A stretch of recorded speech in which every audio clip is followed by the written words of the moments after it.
Hello दोस्तों, basal metabolic rate का मतलब है कि दिन भर की अपनी functions, breathing, circulation, temperature regulation और सेल प्रोडक्शन, अपनी मेटाबॉलिक एक्टिविटीज़ के लिए बॉडी कितनी कैलोरी खर्च करता है। आप कुछ भी नहीं कर रहे हैं फिर भी बॉडी अपनी कैलोरीज बर्न करता है और कई बार लोगों को लगता है उससे कई गुना ज़्यादा एनर्जी एक्सपेंडिचर होता है। हमारे दिन भर का टोटल एनर्जी एक्सपेंडिचर का 60 to 75% हमारा जो बॉडी का एक्सपेंडिचर होता है एनर्जी, वो यही सब एक्टिविटीज़ में होता है। इसलिए ये एनर्जी के बारे में जानना, समझना और इसको प्रॉपर्ली यूटिलाइज करना अपने बेनिफिट के लिए बहुत ज़रूरी है। तभी आप अपनी वेट लॉस जर्नी को बेटर बना सकते हैं। लोगों को ऐसा लगता है कि मैंने 500 कैलोरी कम कर दी, या मैंने थोड़ा सा खाना कम कर दिया, या मैंने 2 बार एक्सरसाइज कर ली तो उससे मेरा वजन कम क्यों नहीं हुआ, क्योंकि मैंने इतनी कैलोरी खर्चा कर दी या मैंने इतना कैलोरी कम खाया। बेसल मेटाबॉलिक रेट के एस्पेक्ट को यदि आप ध्यान में रखोगे और इसकी इंपॉर्टेंस को नहीं समझोगे तो आपको कोई कॉन्सेप्ट समझना और वेट लॉस करना अक्सर मुश्किल हो जाएगा। तो आज हम बात करेंगे एवरेज कितनी कैलोरी खर्च होती है डिफरेंट मेटाबॉलिक एक्टिविटीज़, जो कि हमारी बेसल मेटाबॉलिक एक्टिविटीज़ होती है, उसमें एवरेज लगभग कितनी कैलोरी खर्च होती है, एक जनरल एस्टिमेट आपको देने का प्रयास करेंगे। टॉपिक पर जाने से पहले जो लोग हमारे चैनल पर नए हैं, मैं रिक्वेस्ट करूँगा कि चैनल को सब्सक्राइब करें, वीडियोज़ को लाइक करें, शेयर करें। हमारे चैनल का मकसद है आपको हेल्दी बनाना, हेल्थ एजुकेशन के द्वारा। इस मकसद में हमारे सहभागी बनिए, चैनल को सब्सक्राइब करके, फ्रेंड्स फैमिली रिलेटिव्स के साथ इस वीडियोज़ को शेयर करके। चैनल के दौरान हमारी ओपीडी की कुछ इंटरेस्टिंग स्टोरीज आपको बताऊंगा, हमारे कुछ प्रैक्टिकल एक्सपीरियंस के पॉइंट्स बताऊंगा, कुछ प्रैक्टिकल यूटिलिटी के इश्यूज बताऊंगा और हमारा फाइनल वर्डिक्ट इस मामले में क्या है, कुछ साइंटिफिक फैक्ट्स इस मामले में क्या कहते हैं, स्टडीज़ क्या कहती है, ये सारी चीज़ें आपको टॉपिक के दौरान बताऊंगा। इसलिए टॉपिक में हमारे साथ बने रहिए। चलिए शुरू करते हैं हमारे साथ ये हेल्थ का सफर।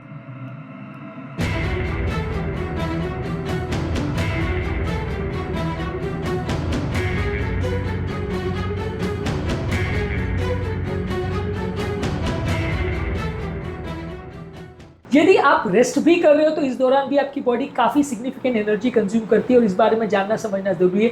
इस एनर्जी एक्सपेंडिचर को बेसल मेटाबॉलिक रेट बोलते हैं। रेस्ट के दौरान भी हमारी बॉडी का जो एनर्जी एक्सपेंडिचर है उसका 60 to 70% एनर्जी एक्सपेंडिचर इसी टाइम पे होता है।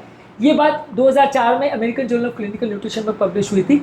जो ब्रेन, लिवर, हार्ट, किडनी है, ये छोटे छोटे ऑर्गन्स है लेकिन बहुत ज़्यादा एनर्जी कंज्यूम करते हैं। सिर्फ ब्रेन ही आपका दिन भर के एनर्जी कंजम्पशन का 20% एनर्जी कंज्यूम कर लेता है, यानी 300 से 400 किलो कैलोरी तो सिर्फ ब्रेन को लग जाता है। 1967 में पीडियाट्रिक जर्नल में एनर्जी रिक्वायरमेंट ड्यूरिंग इन्फेंसी में एक आर्टिकल पब्लिश हुआ था जिसने इस बात को कंफर्म किया था।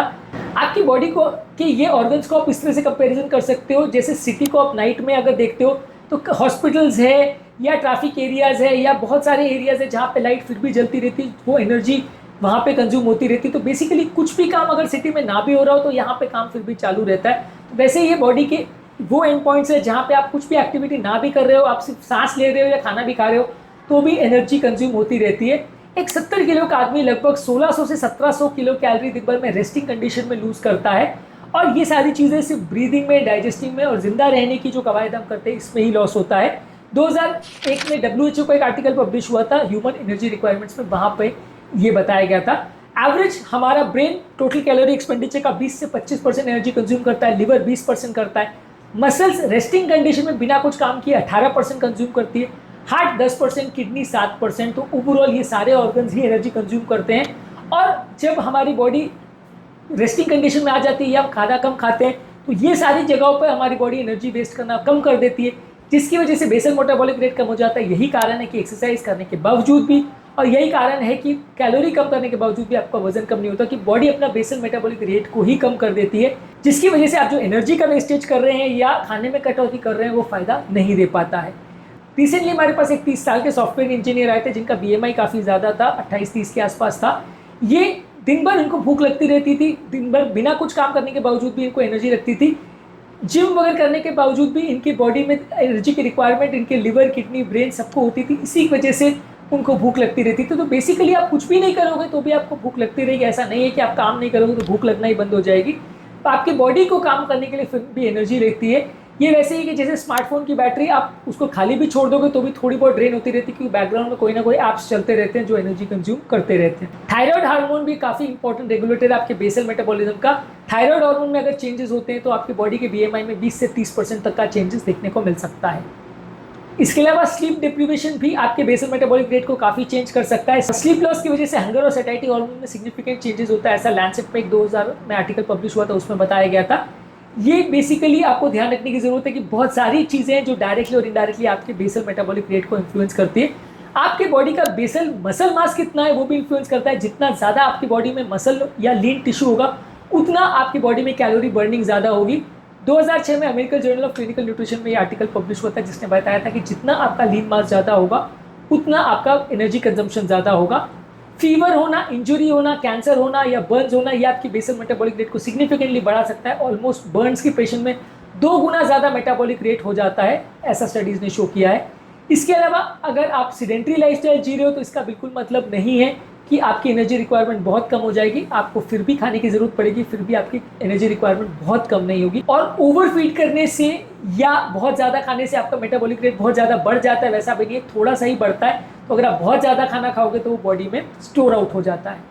ब्रीदिंग के दौरान अगर आप कुछ भी नहीं करो तो सिर्फ रेस्पिरेटरी प्रोसेस में एयर लेने और बाहर छोड़ने के प्रोसेस में 1 घंटे में 48 से 60 कैलोरी इसमें भी लग जाती है। हमारे बॉडी के सर्कुलेशन को मेंटेन करने में 60 से 72 कैलोरी 1 घंटे में लगती है। इसके अलावा सेल्स को बनाने की प्रक्रिया में नए नए सेल्स को जो बॉडी जनरेट करती है, मिलियंस ऑफ सेल्स बनते हैं, उस प्रोसेस में हर घंटे में 60 से 72 कैलोरी पर आवर लगती है। इसके अलावा डाइजेशन और खाने अब्जॉर्ब करने में हमारे दिन भर का 10% कैलोरी उसी में कंज्यूम हो जाता है, जिसे डाइट इंड्यूस्ड थर्मोजेनेसिस बोलते हैं। यानी हमारी बॉडी को डाइजेशन करने में ही 10% कैलोरी बॉडी खा जाती है। बॉडी का टेम्परेचर मेंटेन करने में पर घंटे 60 से 90 कैलोरी लगती है। ब्रेन के फंक्शंस को मेंटेन करने के लिए दिन भर में 200 कैलोरी के आसपास लगती है। किडनी के फंक्शन को मेंटेन करने के लिए हर घंटे 30 से 42 कैलोरी लगती है, जो अपने बॉडी में टॉक्सिन्स को फिल्टर आउट करती है। इसी तरह से लिवर के फंक्शन के लिए भी आपको पर घंटे 70 से 90 कैलोरी लगती है। तो बेसिकली हमारे शरीर को चलाने के लिए दिन भर में फीमेल पेशेंट में 1200 से 1800 कैलोरी खर्च हो जाती है और मेल पेशेंट में 1500 से 2000 कैलोरी हमारे मेटाबॉलिक प्रोसेस के लिए खर्च हो जाती है। हमारा एज क्या है, हमारा सेक्स क्या है, बॉडी का कॉम्पोजिशन और मसल मास कितना है, हेल्थ की अलग अलग कंडीशंस और हमारे जेनेटिक फैक्टर्स इन्फ्लुएंस करते हैं कि कितना व्यक्ति का एक दिन में एनर्जी कंजम्पशन होगा। मेल पेशेंट्स और फीमेल पेशेंट्स के लिए मैं आपको कैलकुलेशंस दे देता हूं, जिससे आप कैलकुलेट कर सकते हो कि दिन भर में एवरेज कितनी कैलोरी होगी। इसे मिफ्लिन सेंजियोर इक्वेशन बोलते हैं। इसमें बेसिकली मेल और फीमेल के लिए अलग अलग इक्वेशन है।